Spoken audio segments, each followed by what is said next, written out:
بسم اللہ الرحمن الرحیم۔ جہاں سے روزی ملنے کا گمان نہ ہو وہاں سے روزی ملنا۔ حضرت سلمہ بن نفیل رضی اللہ عنہ فرماتے ہیں، میں نے حضور صلی اللہ علیہ وسلم سے پوچھا، کیا کبھی آپ کے لیے آسمان سے بھی کھانا اتارا گیا؟ آپ صلی اللہ علیہ وسلم نے فرمایا ہاں۔ میں نے پوچھا، کیا اس میں سے کچھ بچا تھا؟ آپ صلی اللہ علیہ وسلم نے فرمایا ہاں۔ میں نے پوچھا، اس کا کیا ہوا؟ آپ صلی اللہ علیہ وسلم نے فرمایا، اسے آسمان کی طرف اٹھا لیا گیا۔ حضرت سلمہ بن نفیل رضی اللہ عنہ نبی کریم صلی اللہ علیہ وسلم کے صحابہ میں سے تھے۔ وہ فرماتے ہیں، ایک دفعہ ہم لوگ حضور صلی اللہ علیہ وسلم کے پاس بیٹھے ہوئے تھے کہ اتنے میں ایک آدمی آیا اور اس نے عرض کیا، اے اللہ کے نبی، کیا کبھی آپ کے پاس آسمان سے کھانا آیا ہے؟ آپ نے فرمایا، ہاں، دیگچی میں گرم گرم کھانا آیا تھا۔ اس آدمی نے پوچھا، کیا آپ کے کھانے کے بعد کچھ کھانا بچا تھا؟ حضور صلی اللہ علیہ وسلم نے فرمایا ہاں۔ اس نے کہا، پھر اس بچے ہوئے کھانے کا کیا ہوا تھا؟ حضور صلی اللہ علیہ وسلم نے فرمایا، اسے آسمان کی طرف اٹھا لیا گیا تھا، اور وہ چپکے چپکے مجھے یہ کہہ رہا تھا کہ میں آپ لوگوں میں تھوڑا عرصہ ہی رہوں گا اور آپ لوگ بھی میرے بعد تھوڑا عرصہ ہی رہیں گے، بلکہ زندگی لمبی معلوم ہونے لگے گی اور تم لوگ کہو گے، ہم یہاں دنیا میں کب تک پڑے رہیں گے؟ پھر آپ لوگ مختلف جماعتیں بن کر آؤ گے اور ایک دوسرے کو فنا کرو گے، اور قیامت سے پہلے بہت زیادہ اموات واقع ہوں گی اور اس کے بعد زلزلے کے سال ہوں گے۔ ایک لمبی حدیث میں حضرت جابر بن عبداللہ رضی اللہ عنہما فرماتے ہیں، لوگوں نے حضور صلی اللہ علیہ وسلم سے بھوک کی شکایت کی۔ حضور نے فرمایا، ان قریب اللہ تبارک و تعالیٰ تمہیں کھلائیں گے۔ چنانچہ ہم لوگ سمندر کے کنارے پہنچے تو سمندر میں ایک زبردست موج آئی جس سے ایک بہت بڑی مچھلی باہر آ گئی۔ ہم نے اس کا ایک ٹکڑا کاٹا اور آگ جلا کر کچھ گوشت بھونا اور باقی پکا لیا اور خوب پیٹ بھر کر کھایا۔ وہ مچھلی اتنی بڑی تھی کہ میں اس کی آنکھ کے حلقے کے اندر داخل ہو گیا اور میرے علاوہ فلاں اور فلاں 5 آدمی داخل ہو گئے، اور وہ حلقہ اتنا بڑا تھا کہ ہم باہر کے کسی آدمی کو نظر نہیں آ رہے تھے۔ پھر ہم اس میں سے باہر آئے۔ اس کے جسم میں بڑے بڑے کانٹے تھے۔ ہم نے ایک کانٹا لے کر کمان کی طرح کھڑا کیا اور قافلے کے سب سے لمبے آدمی کو اور سب سے لمبے اونٹ کو اور سب سے اونچی کاٹھی کو منگوایا۔ اس کاٹھی کو اس اونٹ پر رکھ کر اس آدمی کو اس پر بٹھایا۔ وہ آدمی اس کانٹے کے نیچے سے گزر گیا لیکن اس کا سر اس کانٹے کو نہ لگا۔ حضرت جابر رضی اللہ عنہ فرماتے ہیں، حضور صلی اللہ علیہ وسلم نے 300 صحابہ کا ایک لشکر ساحل سمندر کی طرف بھیجا اور حضرت ابو عبیدہ بن جراح رضی اللہ عنہ کو ان کا امیر بنایا۔ چنانچہ ہم مدینہ سے چلے، راستے میں توشہ ختم ہو گیا۔ حضرت ابو عبیدہ رضی اللہ عنہ نے حکم دیا کہ لشکر کے تمام توشے جمع کیے جائیں۔ چنانچہ تمام توشے جمع کیے گئے تو کھجور کے 2 توشے دان بن گئے۔ حضرت ابو عبیدہ رضی اللہ عنہ ہمیں ان میں سے تھوڑا تھوڑا روز دیتے، پھر یہ توشے دان بھی ختم ہو گئے اور ہمیں روزانہ صرف ایک کھجور ملنے لگی۔ راوی نے حضرت جابر رضی اللہ عنہ سے پوچھا، ایک کھجور سے کیا بنتا ہوگا؟ حضرت جابر رضی اللہ عنہ نے فرمایا، اس ایک کھجور کا فائدہ ہمیں تب معلوم ہوا جب وہ بھی ملنی بند ہو گئی۔ پھر جب ہم ساحل سمندر پر پہنچے تو وہاں چھوٹے پہاڑ جتنی اونچی ایک مچھلی ملی جس کے گوشت کو سارا لشکر 18 دن تک کھاتا رہا۔ دوسری روایت سے معلوم ہوتا ہے کہ بعض صحابہ 1 ماہ تک کھاتے رہے۔ پھر حضرت ابو عبیدہ رضی اللہ عنہ کے فرمانے پر اس مچھلی کے 2 کانٹے کھڑے کیے گئے اور ایک اونٹنی پر کجاوا رکھا گیا۔ پھر وہ اونٹنی ان کانٹوں کے نیچے سے گزر گئی اور اس کا سر یا کوہان کانٹوں کو نہ لگا۔ حضرت جابر رضی اللہ عنہ فرماتے ہیں، حضور صلی اللہ علیہ وسلم نے ہمیں 300 سواروں کے لشکر میں بھیجا۔ ہمارے امیر حضرت ابو عبیدہ بن جراح رضی اللہ عنہ تھے۔ ہم قریش کے ایک تجارتی قافلے کی گھاٹ میں گئے تھے۔ اس سفر میں ہمیں سخت بھوک لگی اور کھانے کے تمام سامان ختم ہو گئے اور ہمیں درختوں کے گرے ہوئے پتے کھانے پڑے، اور اس وجہ سے اس لشکر کا نام پتوں والا لشکر پڑ گیا۔ ایک آدمی نے لشکر کے لیے 3 اونٹ ذبح کیے، پھر 3 اونٹ ذبح کیے، پھر 3 اونٹ ذبح کیے۔ پھر حضرت ابو عبیدہ رضی اللہ عنہ نے اس آدمی کو اور اونٹ ذبح کرنے سے منع کر دیا۔ پھر سمندر کی تیز موج نے ایک بہت بڑی مچھلی کنارے پر لا ڈالی جسے عنبر کہا جاتا ہے۔ آدھی مہینے تک ہم اس کا گوشت کھاتے رہے اور اس کی چربی کو جسم پر لگاتے رہے، جس سے ہماری جسموں کی کمزوری اور دبلا پن وغیرہ سب جاتا رہا اور جسم پہلے کی طرح ٹھیک ٹھاک ہو گئے۔ اس کے بعد کانٹے کا قصہ ذکر کیا۔ حضرت جابر رضی اللہ عنہ فرماتے ہیں، حضور صلی اللہ علیہ وسلم نے ہمیں قریش کے ایک تجارتی قافلے پر حملہ کرنے کے لیے بھیجا اور حضرت ابو عبیدہ رضی اللہ عنہ کو ہمارا امیر بنایا، اور حضور صلی اللہ علیہ وسلم نے کھجوروں کا ایک تھیلا ہمیں زاد سفر کے لیے دیا۔ دینے کے لیے آپ صلی اللہ علیہ وسلم کو اس کے علاوہ اور کچھ نہ ملا۔ حضرت ابو عبیدہ رضی اللہ عنہ ہمیں روزانہ ایک کھجور دیا کرتے۔ راوی کہتے ہیں میں نے حضرت جابر رضی اللہ عنہ کی خدمت میں عرض کیا کہ آپ لوگ ایک کھجور کا کیا کرتے ہوں گے؟ حضرت جابر رضی اللہ عنہ نے کہا ہم بچے کی طرح اسے چوستے تھے، پھر اس کے بعد پانی پی لیتے اور ایک دن ایک رات اسی پر گزار لیتے، پھر ہم لاٹھی مار کر درختوں کے پتے جھاڑ لیتے اور انہیں پانی میں بھگو کر کھا لیتے۔ ہم چلتے چلتے سمندر کے کنارے پر پہنچے تو ہمیں دور سے ایک بہت بڑے ٹیلے جیسی کوئی چیز نظر آئی۔ ہم نے وہاں پہنچ کر دیکھا تو عنبر نامی بہت بڑی مچھلی تھی۔ پہلے تو حضرت ابو عبیدہ رضی اللہ عنہ نے کہا یہ مردار ہے، اسے مت کھاؤ۔ پھر فرمایا اچھا نہیں، ہم تو اللہ کے رسول صلی اللہ علیہ وسلم کے بھیجے ہوئے ہیں اور اللہ کے راستے میں ہیں، اور تم لوگ حالت اضطرار کو پہنچ گئے ہو جس میں مردار حلال ہو جاتا ہے، اس لیے اسے کھا لو۔ ہم 300 آدمی تھے، ایک مہینے تک اس کا گوشت کھاتے رہے، یہاں تک کہ ہم موٹے ہو گئے، اور اس کی آنکھ کے حلقے میں سے بڑے بڑے مٹکے بھر چربی نکالتے تھے اور بیل جتنے بڑے اس کے گوشت کے ٹکڑے کاٹتے تھے۔ اور حضرت ابو عبیدہ رضی اللہ عنہ نے اس کی آنکھ کے حلقے میں چربی نکالنے کے لیے 13 آدمی داخل کیے تھے اور اس کا ایک کانٹا لے کر اسے کھڑا کیا اور سب سے لمبے اونٹ پر کجاوا کس کر اس پر آدمی بٹھا کر اس کانٹے کے نیچے سے گزارا تو وہ گزر گیا، اور اس کے گوشت کے بڑے بڑے ٹکڑے ہم نے واپسی کے سفر میں اپنے ساتھ رکھ لیے۔ جب ہم مدینہ پہنچے تو حضور صلی اللہ علیہ وسلم کی خدمت میں حاضر ہو کر ہم لوگوں نے مچھلی کا سارا واقعہ ذکر کیا۔ حضور نے فرمایا یہ وہ روزی ہے جو اللہ نے اپنی غیبی خزانے سے تمہیں عطا فرمائی ہے ہمیں کھلانے کے لیے، کیا اس مچھلی کا کچھ گوشت تم لوگوں کے پاس ہے؟ اس پر ہم نے حضور صلی اللہ علیہ وسلم کی خدمت میں کچھ گوشت بھیجا جسے آپ نے نوش فرمایا۔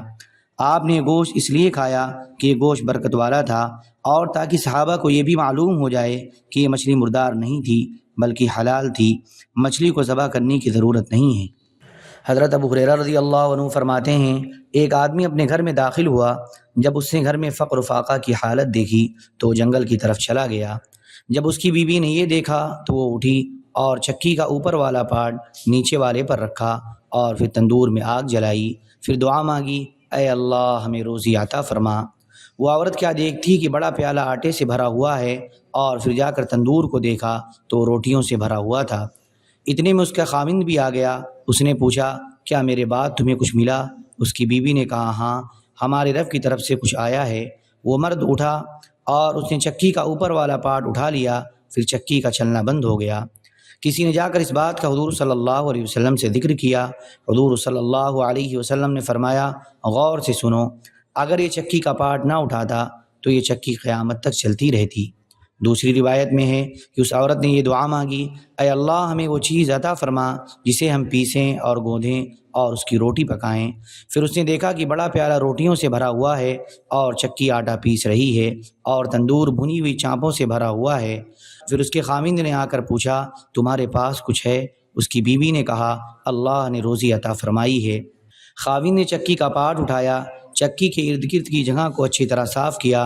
حضور صلی اللہ علیہ وسلم کو جب معلوم ہوا تو آپ نے فرمایا اگر یہ چکی کو اپنے حال پر رہنے دیتے تو چکی قیامت تک پیستی رہتی۔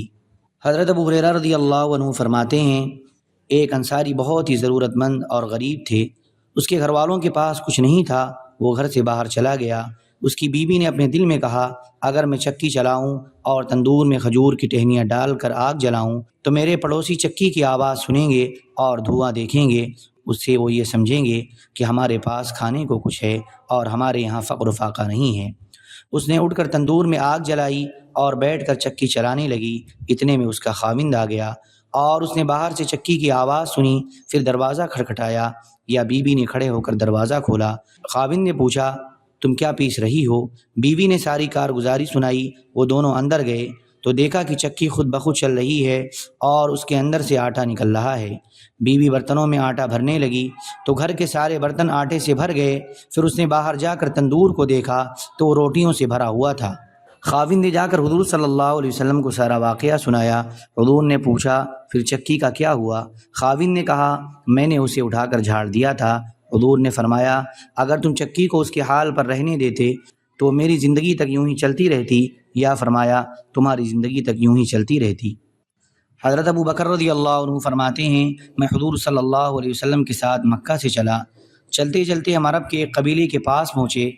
قبیلے کے کنارے ایک گھر پر حضور صلی اللہ علیہ وسلم کی نگاہ پڑی۔ حضور صلی اللہ علیہ وسلم وہاں تشریف لے گئے۔ جب ہم وہاں پہنچ کر سواریوں سے نیچے اترے تو وہاں صرف ایک عورت تھی۔ اس عورت نے کہا، اے اللہ کے بندے، میں عورت ذات ہوں، میرے ساتھ اور کوئی نہیں ہے، اکیلی ہوں، آپ لوگ مہمان بننا چاہتے ہیں تو قبیلے کے سردار کے پاس چلے جائیں۔ حضور صلی اللہ علیہ وسلم نے اس کی بات قبول نہ فرمائی بلکہ وہیں ٹھہر گئے۔ شام کا وقت تھا۔ تھوڑی دیر میں اس عورت کا بیٹا اپنی بکریاں ہانکتے ہوئے آیا۔ اس عورت نے بیٹے سے کہا، اے بیٹے، یہ بکری اور چھری ان دونوں آدمیوں کے پاس لے جاؤ اور ان سے کہو میری والدہ کہہ رہی ہیں یہ بکری ذبح کر کے آپ دونوں خود بھی کھائیں اور ہمیں بھی کھلائیں۔ جب وہ لڑکا آیا تو حضور صلی اللہ علیہ وسلم نے اس سے فرمایا، چھری لے جاؤ اور دودھ نکالنے کے لیے پیالہ لے آؤ۔ اس لڑکے نے کہا، یہ بکری تو چراگاہ سے دور رہی تھی اور اس کا دودھ بھی نہیں ہے۔ حضور صلی اللہ علیہ وسلم نے فرمایا، نہیں، تم جاؤ۔ وہ جا کر پیالہ لے آیا۔ حضور صلی اللہ علیہ وسلم نے اس کے تن پر ہاتھ پھیر کر دودھ نکالنا شروع کیا تو اتنا دودھ نکلا کہ سارا پیالہ بھر گیا۔ حضور صلی اللہ علیہ وسلم نے فرمایا، جا کر اپنی والدہ کو دے آؤ۔ چنانچہ اس کی ماں نے خوب سیر ہو کر دودھ پیا۔ وہ پیالہ لے آیا۔ حضور صلی اللہ علیہ وسلم نے فرمایا، یہ بکری لے جاؤ اور دوسری بکری لے آؤ۔ وہ دوسری بکری لے آیا۔ حضور صلی اللہ علیہ وسلم نے اس کا دودھ نکال کر مجھے پلایا۔